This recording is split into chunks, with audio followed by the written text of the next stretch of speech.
Holla there. Controversial K, all up in your grill. Like I said, I should probably start a Rumble channel, because one of these days YouTube gonna be like the chicken Lena, the chicken kuluma rubbish. Let's take her away. Why? Because I'm Freemason. Anyway, whatever. So since that's like the whole general ideal, South Africa, you are in trouble. My phone is currently scorching. That's another word for hot. And I'm like, Yazin, you dare block me, I'm gonna block you fast. Go devastate you with blockage. I will show you flames. I will make like a power cut in South Africa that lasts 5 hours. I will make your life a depression. Anyway, okay, cool. So that was Nelson Mandela for you, okay? Threw this nation into Freemason rule. We're basically a big fat chunky cult. It is why everything goes. It is why people like me, Christians, are not getting up for air. We rescued this country through praying to the Lord of the universe. But just like the Hebrews in the wilderness who have been set free from the land of slavery, we're now twisting in the wind for 40 years in the wilderness because of idol worship. We have built a golden calf and it is chilling with Santon erect, called Nelson Mandela Square, and that golden calf ushered in a demonic rule over the country. That is why ANC is such a monolith. It is so rough to bring it down. It is because this thing is spiritual and people are strangely struggling, albeit having been, I don't know, betrayed by the ANC, African National Congress. They are still voting for them, and they have got so much pomp and arrogance, so much so that during the time when Julius Malema was still part of the ANC before he broke away, he once made a mockery of Christ upon people coming up against the ANC, and he was like, the ANC will stay in power until the second coming of Jesus Christ. Well, I mean, Julie, you just might have spoken a prophecy there, guy. Yeah, in all of your mockery. Indeed, the nations of this world, it is written in Matthew 24, will be in perplexity. The sea and the waves will be roaring. Nations will be in perplexity at all the things that are happening on the earth. Men's hearts will fail them because of wicked governments. And all of these wicked governments are going to do what they do until such time, okay, that they're going to be toppled over by so much civil war that there will be one Okie that is going to rise up to basically like fix it all in a one world establishment agenda. His name is the Antichrist. So this whole thing that's happening by the global elites, they don't know that they're ushering in the Antichrist regime. They think that they are ushering in some kind of a one world government that is going to ultimately help us all because we're suffering. And they've been at it for a minute. They've been trying to do this for a very long amount of time. But that process is going to horrifically oppress people on the ground so much that given that we have got free agency, we're not robots. What are you doing? No matter how much witchcraft you might perform as the Illuminati, okay? No matter how much of the stuff you might do, we still have free agency sufficiently enough to resist. And that's why there's also, like I say, so many protests in China, okay? They're coming up against ping, ping, ping, ping, ping, shi, ping. They're coming up against it because there is nothing that oppressive leaders can do to take away the disquiet of the human race. When you try to control them with an iron fist, they will always fight back, and that fighting back is what's going to cause an uncertainty in trusting upon global leaders, world leaders, and it's also going to cause a lot of war on the ground between different kinds of groups for different kinds of reasons. And that unrest is going to so decimate the earth and throw it into a little bunch, like crushing it like a Coca-Cola can, that people will then realize that, oh snap, we ain't got no planet to live on anymore because we trashed it from rioting and we trashed it from just basically being gangsters.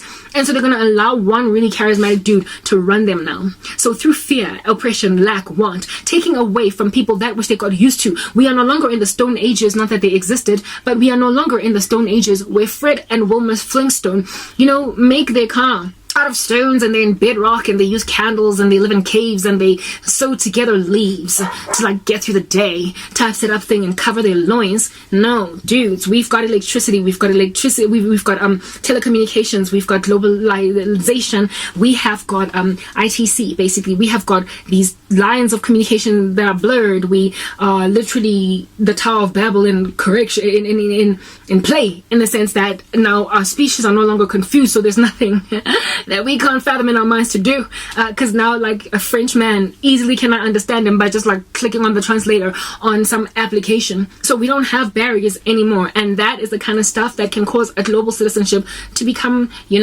like excessively just independent away from world leaders who are megalomaniacal. And so for those reasons, in order to make us go back to the Flintstones, where the Flintstones, it's a yabba dabba strategy. Yeah. gonna take us back there. They're gonna take away my cars. They're gonna take away running water. They're gonna take away electricity. I already spoke electricity, but what is this? Supply chain. They're going to make sure that smooth operating supply chains and governmental infrastructure, road infrastructure, potholes, take them away. They're gonna take away jobs, employment, and corporate. They're also gonna take away your cash, your money there underneath the sofa and make it digital. They're gonna take away whatever it is that made you comfortable. So that next time we give attitude to government, I just turn off Ntakas. Next time we give attitude to government, we won't have to go to the river to get water and boil it because I'm not going to bring you running water. Forget about it. It's happening in Cuba. No water. Chile. Correction, I want to say Chile. Happening in Chile. It's Chile in Chile because there's no water. Just switch it off. We'll go take bucket. I'm landing when I like back in the door and the men's are bucket in.